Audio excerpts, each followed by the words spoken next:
เยอะๆทุกคน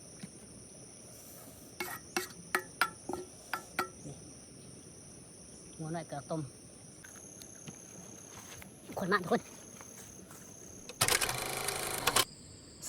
สบายดีทุกคนเนาะยินดีต้อนรับเข้าสู่ช่องไทยบาเจียงคือเก่าเลยทุกคนทุกคนเฮาได้เมนูมานี่ทุกคนบ่ได้เฮ็ดซอยจุเดิมนี่เนาะเฮาสิมาเฮ็ดงัวน้อยเกือกต้มทุกคนนี่แจ่วเนาะเอาว่าอะไรยังหาทุกคนเฮาสิมาปรุงกันเลยเนาะนี่ทุกคนเอาแจ่วลาดลงเลยเอาซ้ำนี้ก่อนเนาะลงนี่กันซะบวงเขาขดเลยทุกคนนี่ว้าวตุ๋ยเลยทุกคนเลยนี่แหละเมนูงัวหน่อยเกือกต้มทุกคนสีสดใหม่ๆไปซื้อซอยจุเจ้าของอาหารจื่อใดเนาะเพิ่นว่าเอาเพิ่นว่ามาไปมื้อเช้านี่เพิ่นว่าเอาซอยจุอยู่บ่ฮั่มเพิ่นว่า เพิ่นก็ฮู้ว่าเพิ่นเนาะเพิ่นก็ว่าโอ้จะเอาไปเฮ็ดคลิปเลยหน่อยเนาะเขาเห็นแล้วคลิปจากเพิ่นว่าโอ้แสดงเพิ่นก็ติดตามเขาเนาะ โอ้ยเขามี FC ได้แสดงว่าทุกคนประมาณนี้เนาะทุกคนถอดลงเลยหยั่วๆทุกคนนี่งัวหน่อยเกลือต้ม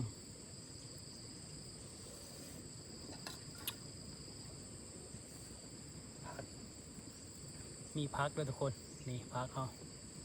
ดอกบัวคืออยากเงียงวะที่กับว่าลบอีกบ่ได้คลิปบ่ได้กินแล้วนี่พักเอามีสลัดเนาะนี่มาเอาเฮียไปนับมานี่เอาลุมมันแหละทุกคน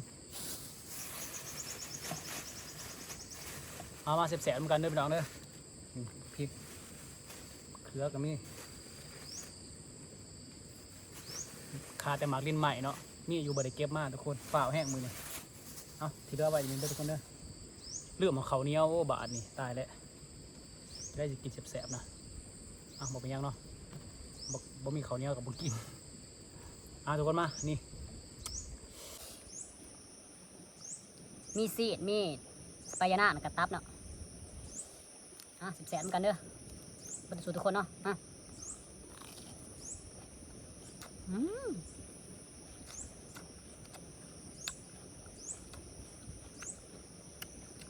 ความอำลำพี่น้องเอ้ย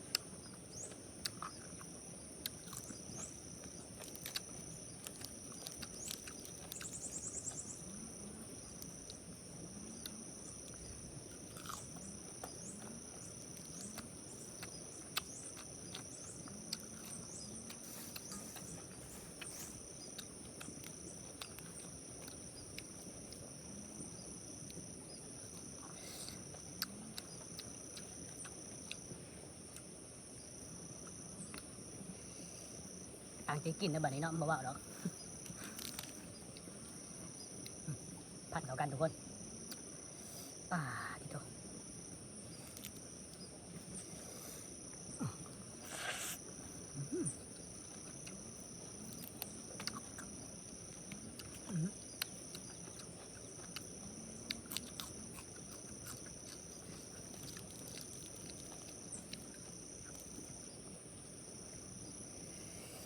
เฮ็ดไรกินบ่เบิดเฮ็ดหน่อยแหละ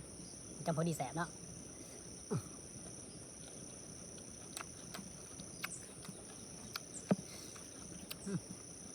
เดี๋ยวยั่ว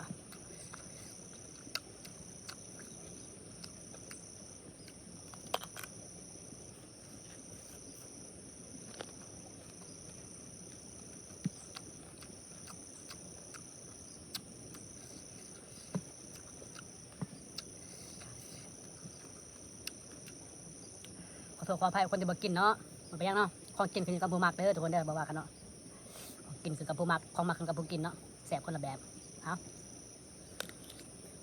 อืม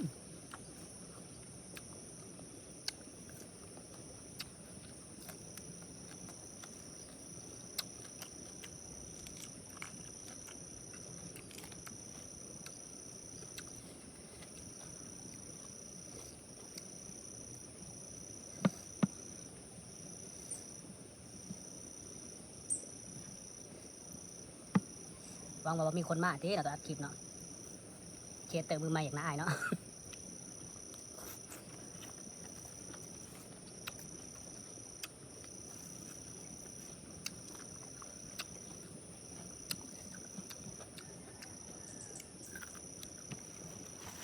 คนมาทุกคน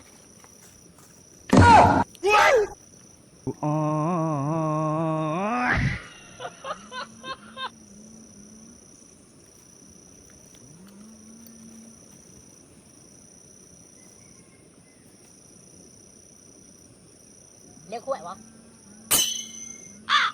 โอ้คอยไปเลี้ยงขวายกันเออ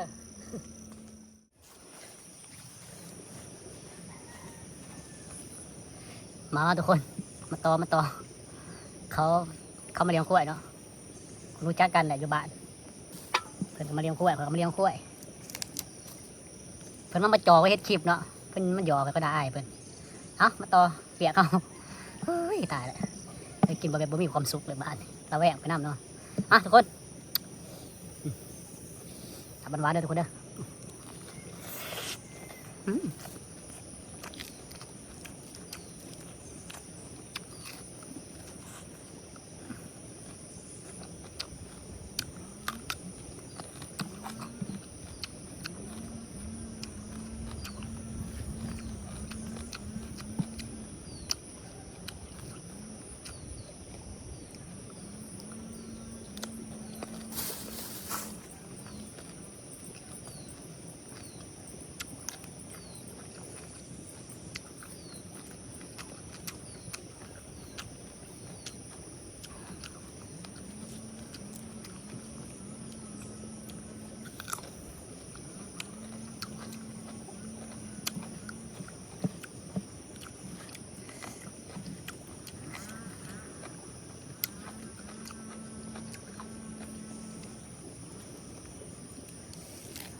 ยั่วๆทุกคนน้ำเพีย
ขักสุด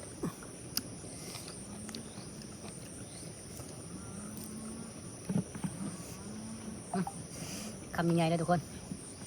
คำเดียวคำสุดท้ายเด้อคำสุดท้ายท้ายสุดเนาะ